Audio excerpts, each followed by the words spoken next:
Oscar Bevis, IFL TV, proudly sponsored by Everlast, and the new IBF champion of the world, Ebony Bridges. Just your immediate reaction to, the best night of your career. I just want to say, fuck you guys that fucking didn't believe in me, because now I'm the world champion and you can't fucking deny me. But no, honestly, what an amazing fight.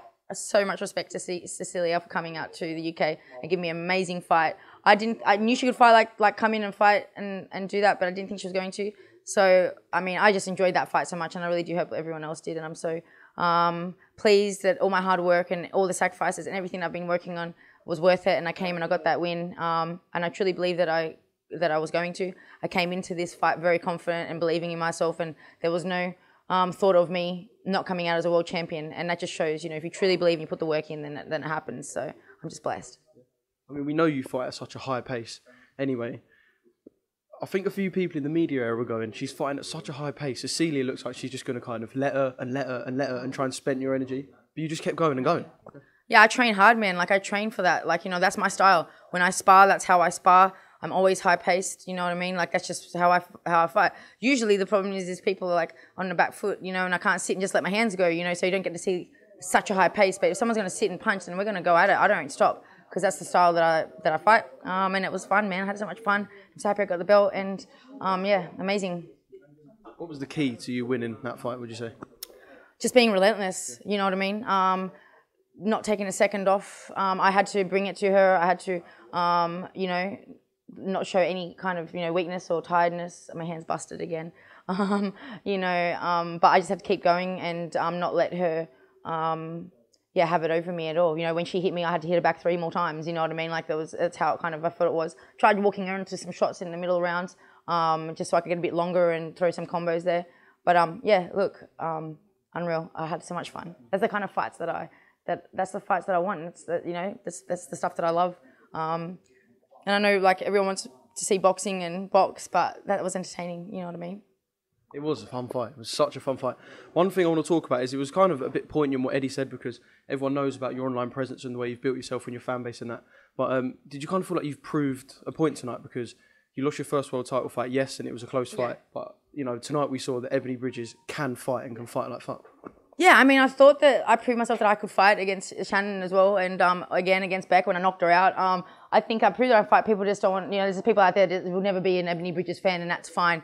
My last fight, obviously, with Gangolf, I thought I won it. I won it with one hand. I broke my hand, you know what I mean? But everyone was obviously judging me on that, and I'm hoping that they can see I've just beat the longest reigning world champion in the division, the most experienced world champion in the division. You haven't been gifted a belt tonight. I haven't been gifted a belt, you know what I mean? I haven't fought for a vacant title. I haven't fought a novice, world champion. I fought the hardest champion, longest reigning champion division, and I beat her, you know what I mean? And we went to war, and it was incredible, and I'm just so blessed. I want to thank, obviously, everyone that supports me. I want to thank my team, Mark, Kaylee and Brian coming from America. I've got Kian, everyone, Sonny, everyone that was in my corner, everyone that believes me, everyone from the gym, all my sparring partners, Lauren Parker, Nicola and Stevie, all helping me out. So it's all a team thing, obviously all my sponsors, if you want to have a look at them, all these guys, I wouldn't be here without them.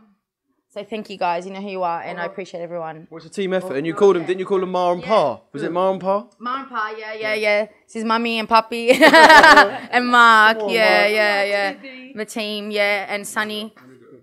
Sonny's my, he's my SNC, and then Kieran doing my hands and my cuts, but luckily we didn't really need any cuts today. But honestly, this is a team effort, and like I said, the Blizzard of Oz. I came in and I was a Blizzard of Oz, and he's given me that nickname the whole camp. But I was in there and I bring it, and obviously it is a team effort. I'm in there fighting myself, but I wouldn't be there without the team behind me, including my sparring partners, Lauren Parker and Nicola and Stevie, who came and helped me out a lot. So thank you to everyone. It's a team effort. Mark, a question for you. I know you've been quite open in saying you were a touch sceptical about female boxing at times in the past, but you've just taken a female fighter to achieve her dream. Well, when I see her in the bubble, in Eddie's bubble show, she stuck out. She stood out for me. Her heart, her boldness, and her courageousness, and she's got a great personality. And so I'm happy to have worked with her and these guys. Yeah. And Brian, I know. Go on. She is the best professional boxer I've ever worked with. Regardless of her limited experience, as a professional, eating, sleeping, learning. She knows she's got a lot to learn, and she goes away and learns. You know what I'm saying? I mean that when I said that. I've told her. I'd say Hedges is absolutely sick, by the way. Listen to me. I know everyone who's around me, and listen to me. I mean that. Now, let me tell you something. I really, really mean that, because it's got to give everyone a kick up the arse. All my boys in my gym are all proper, but everyone needs a kick up in the arse, and she's kicked them all up the arse tonight. Right? Good job, that's what I mean.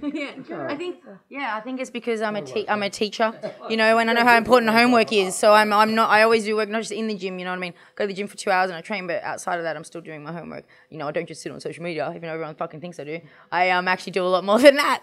But yeah, obviously it's everything, you know. I'm dedicated and I'm disciplined, and I want to be a world champion more than anything, and now I am.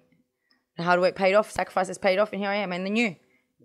Brian, a question for you. You've worked with so many female fighters. When you look at the sort of attraction of Ebony outside the ring and the fan base she's built, and the fact she's now a world champion, how high is this ceiling for Ebanie Bridges? Oh my God. Ebony has, just like Mark said, she has more testicular fortitude than some guys I know. I mean, it's no bullshit. I mean, listen, one time we took her to spar in New York, and she kept coming back to the corner. How many rounds? Just keep going. Keep going. By the end of the time, it was 21 rounds. She didn't come out.